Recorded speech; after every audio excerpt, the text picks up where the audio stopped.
Hi guys, welcome back to Doodle Time.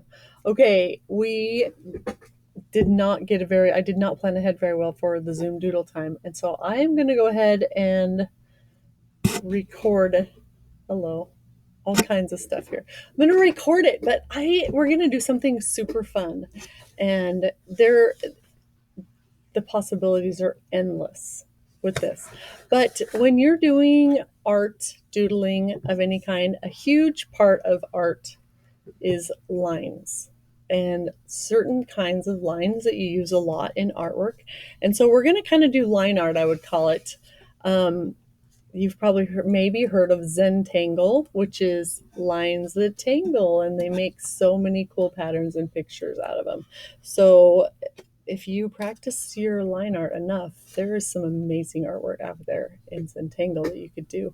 But I'm going to kind of just teach you the basics. And it is kind of important to practice these and to doodle a lot. Like when you're watching a movie or something, get a notepad and doodle and do some of this stuff because you really do need to. I don't know, you're going to find that in any kind of artwork, it's just like playing the piano, just like doing math, just like anything. You do need to get some practice where it becomes more fluid and your mind and your muscles get memory. It's called muscle memory, and you just learn to do all these little strokes or doodles more naturally, and you get better at it.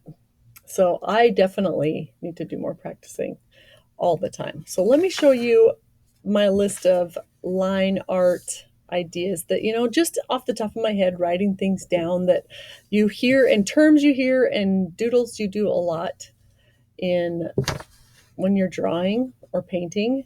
So we're going to talk about the horizon line first. Anytime you see a picture, you can even look behind me. You can kind of see where those desks end and the wall goes. There is kind of like a horizon line right there, a line that goes. And the horizon is always a straight line that goes across between the sky and the earth.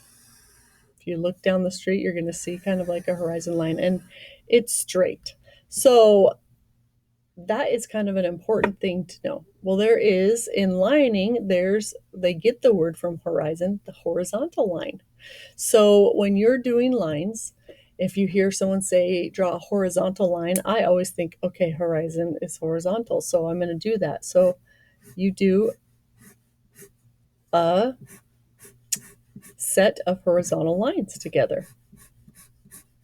And you can do them long. So honestly, they don't have to be perfectly straight. So those are all horizontal lines. And you use line in shading a lot of times in your artwork too. You'll end up just using these little lines. So if that's horizontal, that's the horizon line, then the opposite would be vertical, where you're standing straight up. So you're vertical, the sky, the horizontal. So you're going to practice doing a bunch of vertical lines. And this may seem really simple. I understand that. But you're going to probably have a tendency to try and do this and make them like perfect. But really, when you're doing vertical line and when you're using it for shading, the lighter the touch, the better, the quicker. Plant your hand where you want it and just keep doing lining until you have to move your hand over.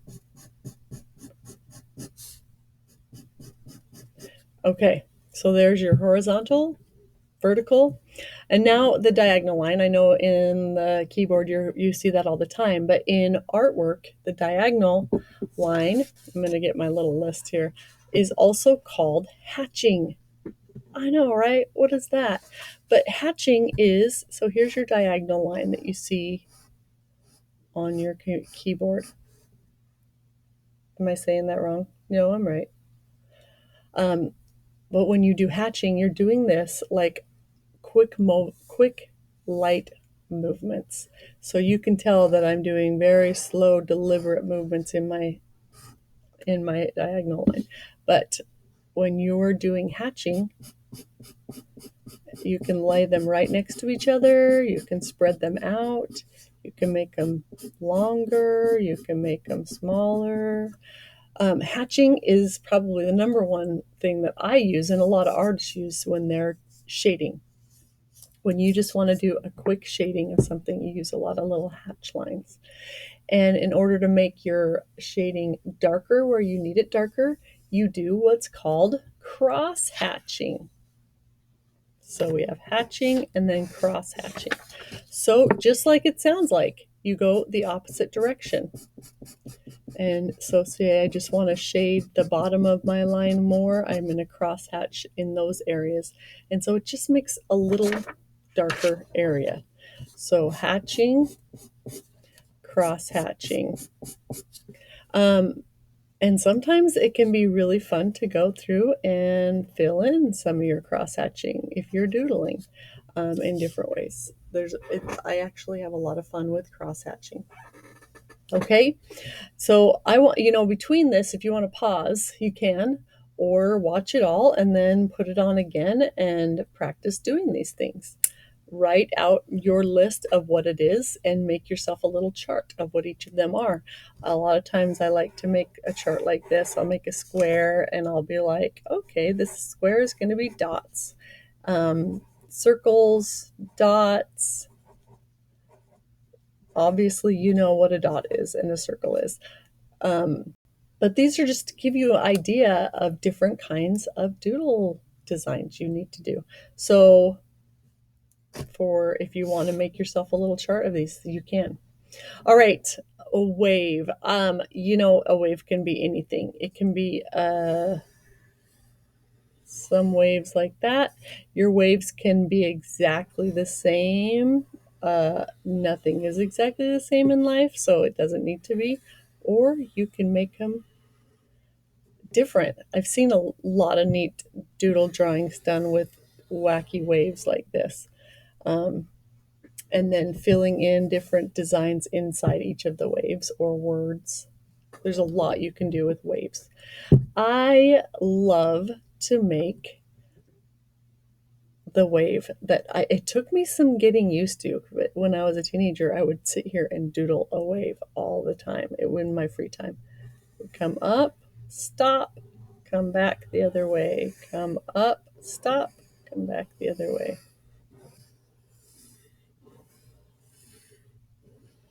And you'll get faster and faster and faster. I can just kind of do. I know when I do it fast, it ends up looking like a cursive C. And I realize, oh, I have two C's in my name. So that's how I got so used to doing that, apparently.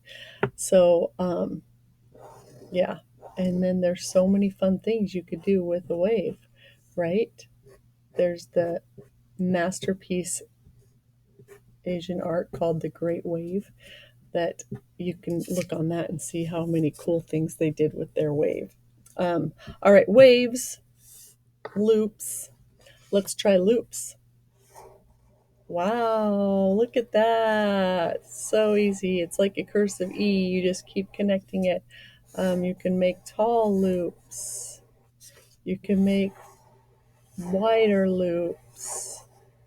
You can do, I love this one, but it takes some practice because my brain doesn't want to do it right. An up loop and then a down loop. And then an up loop, down loop. Like, seriously, my brain did not want to do that at first. It takes some practice. All right. So I want you guys to keep practicing all of these things. There's more, though. I'm going to switch and get a fresh sheet of paper here. So waves, loops. I did mention circles already, but I would like to see you practice doing circles. You can see my circles are not perfectly round. Does that matter? Absolutely not. Depending on how I hold my pen, they are thicker or smaller. So there, you can make them smaller. You can make them even smaller after that. Dots are circles that are filled in, right? Now we have a dot. There's so much you can do with circles. Actually, if you could do a whole paper on just shapes in general. Squares, filling them in, filling in just half of it. Triangle. There's so much you can do with these doodle designs. Can you see what I'm saying here, you guys? This is so much fun. All right, squares, triangles, circles, hearts. Okay, maybe not everybody is as obsessed with hearts as I am. Do different shape hearts. Do heart doodles, heart designs, small, big hearts, small hearts.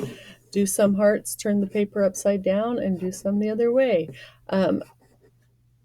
I suggest doing that when you are trying to flip things up. Actually, flip your paper over, turn it upside down, and draw the other way. You'll be amazed how much easier it is to just let your brain have a break and turn your paper upside down. All right, squares, any kinds of shapes, squiggles.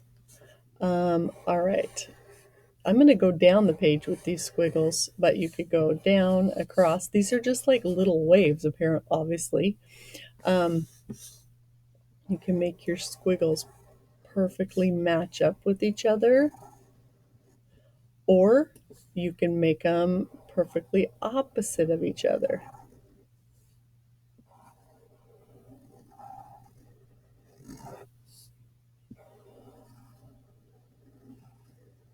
Okay, so you would be surprised how much fun you can have with these squiggles. We're going to come back to those. That's what I call them, squiggles. Zigzags. Let's clearly it's going to have a sharp edge because it's a zigzag, right? The letter Z. You can get really careful and get your zigzags closer. You can use a ruler and make them straighter. I do use a ruler once in a while, but for the most part, I try and just wing it. If I was trying to do something super precise, but it's pretty fun to not worry about that. All right, zigzag, and then words. I actually love to put my name in something. I love to put words that I love, like the word love. Practice doing, I would call these bubble letters, chunky letters. Bubble letters probably look more like a bubble, huh? We'll make it even have a little practice making chunky or bubble letters. These are all bubbles, so they need to have like the reflection, right? Letters can be really fun in doodling, adding those to letters and words. So let's just talk about something that I want you to do with this. I really do want you to practice doing all these different kinds of doodle lines. Do a whole page of practicing of each one, or make a whole combination of different things. But then there are a few basic fun ways to start. You always have, as you saw this at the beginning, you always have a hand. So no matter the shape of your hand, use your hand as your pattern, and trace it and do all the different styles of doodling. Do a set. There's also this that you can do your doodling straight across, but when you go over the hand, make it bump up so it looks like it's 3D. You can see I did a little bit of that one. I didn't finish it yet. Or you can move into, and this is kind of moving into Zentangle.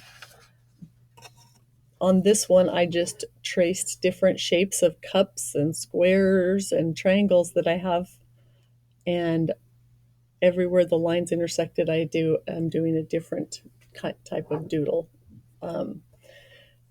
Just practice different things. You can make so many fun things out of it. If you actually Google it, Zentangle, there are a lot of sample ideas of different designs you can do in Zentangle for your thing. I printed off a few, but you can see there's so many fun little designs you can make using all of these Zentangles to decorate something. I really loved this one right here, and it was a combination of just these zigzag lines where one of them goes this way, and then I flipped the paper over and did the other ones this way. I'm doing this really quickly just for the purpose of our video. It definitely looks cool. It looks like a wave or something when it's done. All right, so I want you guys to practice those different lines, and we will probably do another class coming up on shading, and we're going to use some of these different styles of lines to shade things with.